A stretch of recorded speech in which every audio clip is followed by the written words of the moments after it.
भगवान श्री राम ने वनवास काल में लक्ष्मण जी से कहा था, माया ईसन आप कहें जान कही सो जीव। जो माया को, ईश्वर को, अपने आप को नहीं जानता है उसको जीव कहते हैं। माया के दो रूप होते हैं,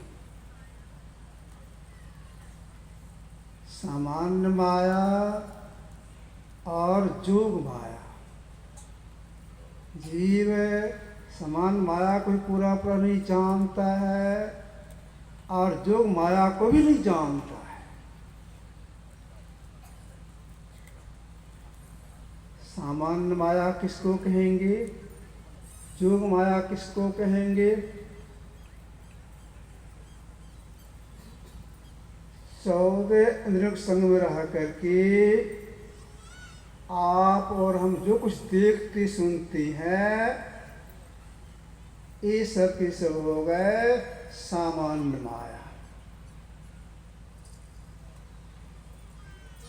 जोग माया किसको कहते हैं? जब कोई साधक या साधिकाएं अंत साधना में एक नाम का जप, एक रूप का ध्यान, संध्यान करती हैं, संध्यान सफलता मिल जाती है। तो जिस क्षण सफलता मिलती है संध्यान करने में, उसी क्षण 5 कर्मेंद्रियां, हाथ पैर मुंह लिंग गुदा, 5 ज्ञानेंद्रियां, आँख कान नाक जीभ चमड़ा, ये 10 इंद्रियां छूट जाती है। तब अंदर में 4 इंद्रियों के संग रह करके जो कुछ देखा या सुना जाता है उसी को महापुरुषों ने कहा जोग माया। जीव पूरी तरह से सामान्य माया को भी नहीं जानता है और जोग माया को भी नहीं जानता है। माया ईश्वर आप है, ईश्वर के स्वरूप को भी नहीं जानता है ठीक ठीक, इसका पहचान भी नहीं है और अपने आप को भी पहचान नहीं है। मेरा स्वरूप कैसा है, इसी को जीव कहते हैं। जो माया को, ईश्वर को, अपने आप को नहीं जानता है इसको जीव कहते हैं।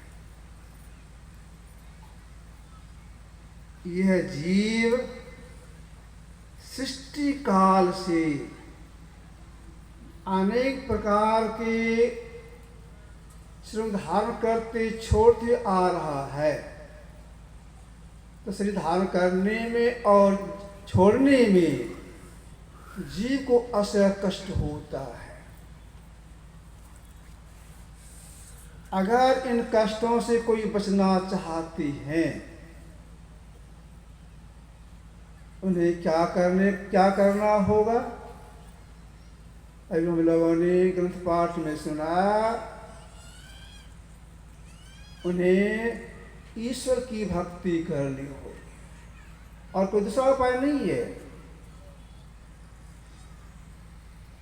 अब विचारना यह है, जो ईश्वर सबसे पहले के हैं, जो ईश्वर सबके आधार है, सर्वाधार हैं, जो ईश्वर सृष्टि के कण कण में व्यापक होकर अपना मतलब बाहर रखी हैं, ऐसे ईश्वर की कैसे भक्ति करेंगे जिससे हम जीव का परम कल्याण हो जाए? अपने देश में एक उच्च कोट के महापुरुष हो गए गोस्वामी तुलसीदास जी महाराज। इनका एक नाम राम बोला भी है, क्योंकि जन्म जब से इनका हुआ तो ये पहले राम बोले, हे राम। पीछे नाम पड़ा तुलसीदास जी। तुलसीदास जी महाराज ने विनय पत्रिका में लिखा है, जो परमात्मा इंद्रियों ज्ञान से परी हैं, सब में और सबसे बाहर हैं, अगर सही भक्ति करके अपना कोई परम कल्याण चाहती हैं तो उन्हें क्या करना होगा। उन्होंने विनय पत्रिका में लिखा है, 3 अवस्था तजहु भजहु भगवंते। कैसा भगवंत? मान क्रम वचन अगोचर व्यापक व्याप अनंत। कितना खुलासा है। 3 अवस्था तजहु भजहु भगवंते, मान क्रम वचन अगोचर व्यापक व्याप अनंत। जो परमात्मा इंद्रियों की ज्ञान से परे हैं, सब में और सबसे बाहर हैं, अगर सही मानव की भक्ति करके दुखों से छूटना चाहती हैं, उन्हें क्या करने की सलाह दी तुलसीदास जी महाराज ने? 3 अवस्था तजो, तब उनकी सही भक्ति होगी। हम जीव जागृत अवस्था में दोनों भोग बीच में रहती हैं, स्वप्नावस्था में कंठ में, सुषुप्तावस्था में घटित अवस्था में छाती में। तुलसीदास जी कहना है, जो परमात्मा सब में है, सबसे बाहर है, इंद्रियों की ज्ञान से परे हैं, अगर सही भक्ति की आप करना चाहती हैं, आप छाती में नहीं जाएं, मतलब गहरी नींद में आप नहीं जाएं, कंठ में आप नहीं जाएं, मतलब स्वप्न में आप नहीं जाएं। अभी जो वर्तमान दोनों भाव बीच में जागृत अवस्था में, इसमें भी नहीं रहें, तब आपकी सही भक्ति होगी। 3 अवस्था के परे कौन सी अवस्था है? इसमें जाने से सही भक्ति प्रारंभ हो जाएगी। उसी को महापुरुषों ने कहा तुरीक अवस्था। तुरीय अवस्था का प्रारंभ कहाँ से होता है, इसका अंत कहाँ होता है? तो दोनों भावों के बीच में एक स्थान का नाम है आज्ञा चक्र। जीव को आज्ञा मिलती है, अब तुम परमात्मा के पास जा सकती हो। आज्ञा चक्र, आज्ञा चक्र से तुरीय अवस्था का प्रारंभ और कैवल्य में जाकर की समाप्ति। अजीब को कहाँ जाना है? कैवल्य के पार, तुरीयातीत अवस्था में, तब परम की प्राप्ति होगी।